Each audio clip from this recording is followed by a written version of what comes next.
Uttar Pradesh police constable भर्ती 2024 की GK GS class में आपका स्वागत है। अगर आप हमारे चैनल पर नए हैं तो इस चैनल को सब्सक्राइब फॉलो जरूर कर लीजिएगा, जिससे आपको ऐसी वीडियो डेली मिलती रहे।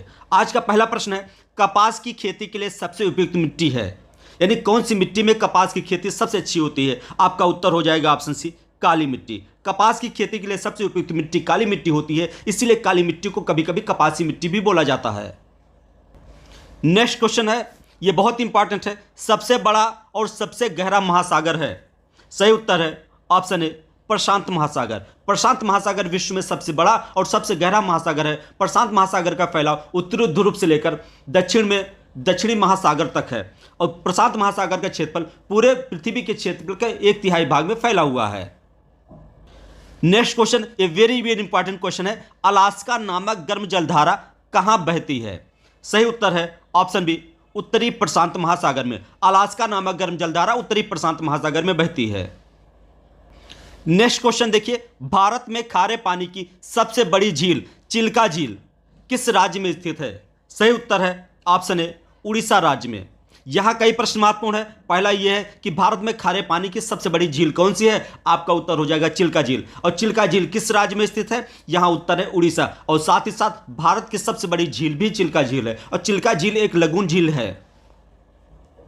नेक्स्ट इंपॉर्टेंट क्वेश्चन देखिए, निम्नलिखित में से कौन परंपरागत ऊर्जा स्रोत नहीं है।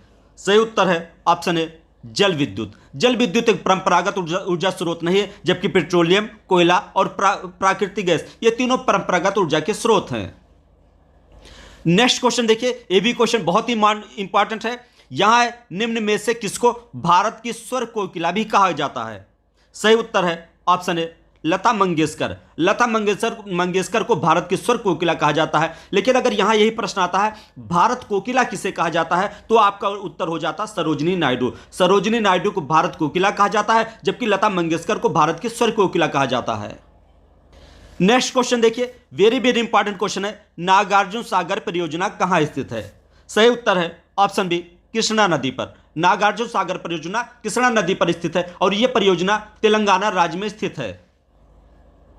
नेक्स्ट क्वेश्चन देखिए, लोकनायक के नाम से किसे जाना जाता है। सही उत्तर है ऑप्शन सी, जयप्रकाश नारायण। जयप्रकाश नारायण का एक उपनाम लोकनायक है।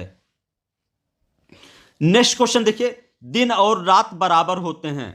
सही उत्तर है ऑप्शन ए, 21 मार्च और 23 सितंबर। 21 मार्च और 23 सितंबर को भारत में दिन और रात बराबर होते हैं। नेक्स्ट क्वेश्चन है, महामना उपनाम से किस व्यक्ति को संबोधित किया जाता है। सही उत्तर है ऑप्शन डी, मदन मोहन मालवीय। मदन मोहन मालवीय का एक उपनाम महामना है। मदन मोहन मालवीय को महामना मदन मोहन मालवीय कहा जाता है। मदन मोहन मालवीय ने 4 फरवरी 1916 ईस्वी को अर्थात बसंत पंचमी के दिन बनारस हिंदू विश्वविद्यालय की स्थापना की थी। नेक्स्ट इंपॉर्टेंट क्वेश्चन देखिए, और वेरी वेरी इंपॉर्टेंट क्वेश्चन है, निम्नलिखित में से कौन गर्म जलधारा है। सही उत्तर है ऑप्शन सी, गल्फ स्ट्रीम की जलधारा। गल्फ स्ट्रीम की जलधारा जो अटलांटिक महासागर में बहती है, एक गर्म जलधारा है। गल्फ स्ट्रीम जलधारा को यूरोप का कंबल भी कहा जाता है। तो कभी कभी प्रश्न भी आता है, यूरोप का कंबल किस जलधारा को कहा जाता है, तो आपका उत्तर हो जाएगा गल्फ स्ट्रीम जलधारा। यह एक प्रकार की गर्म जलधारा है। नेक्स्ट क्वेश्चन देखिए, महाप्रायण घाट किसकी समाधि स्थल है। सही उत्तर है ऑप्शन डी, राजेंद्र प्रसाद। महाप्रायण घाट राजेंद्र प्रसाद का समाधि स्थल है। राजेंद्र प्रसाद भारत के प्रथम राष्ट्रपति थे और साथ ही साथ संविधान सभा के अध्यक्ष भी थे। नेक्स्ट क्वेश्चन देखिए, 2011 की जनगणना के अनुसार किस राज्य का जनसंख्या घनत्व सर्वाधिक था। सही उत्तर है ऑप्शन डी, बिहार का। 2011 की जनगणना के अनुसार सर्वाधिक जनसंख्या घनत्व बिहार राज्य का था। नेक्स्ट क्वेश्चन है, महाराष्ट्र में अवस्थित चैत्य भूमि किस महान व्यक्ति का समाधि स्थल है। सही उत्तर है option A, BR Ambedkar. Maharashtra में अवस्थित चैत्य भूमि BR अंबेडकर जी का समाधि स्थल है। नेक्स्ट क्वेश्चन देखिए, वेरी इंपॉर्टेंट क्वेश्चन है, निम्नलिखित में से कौन खरीफ की फसल है। सही उत्तर है ऑप्शन डी, धान। धान खरीफ की फसल है, जबकि सरसों, गेहूं, मटर ये तीनों रबी की फसल है। बुआई के समय के आधार पर फसलों को 3 चक्र में बांटा गया है। पहला है रबी की फसल, फिर आता है खरीफ की फसल और उसके बाद एक है जायद की फसल। जो फसलें अप्रैल में बोई जाती, मार्च में बोई जाती हैं, वो जायद की फसलें कहलाती हैं। और जो फसलें जुलाई में बोई जाती हैं वो खरीफ की फसलें कहलाती हैं। और जो फसल अक्टूबर नवंबर में बोई जाती है उसको रबी की फसल कहते हैं। नेक्स्ट क्वेश्चन है, भारत के राष्ट्रीय झंडे में शामिल रंगों का ऊपर से नीचे की ओर सही क्रम है। सही उत्तर है ऑप्शन सी, नारंगी सफेद हरा। यानी झंडे में अगर आप देखें तो सबसे ऊपर नारंगी अर्थात केसरिया रंग होता है, उसके बाद सफेद रंग होता है और फिर हरा रंग होता है। नारंगी रंग या केसरिया रंग शौर्य का प्रतीक होता है, सफेद रंग शांति का प्रतीक होता है, जबकि हरा रंग हरियाली या समृद्धि का प्रतीक माना जाता है। नेक्स्ट क्वेश्चन देखिए, दक्षिण अमेरिका एवं अफ्रीका के मध्य स्थित महासागर का क्या नाम है।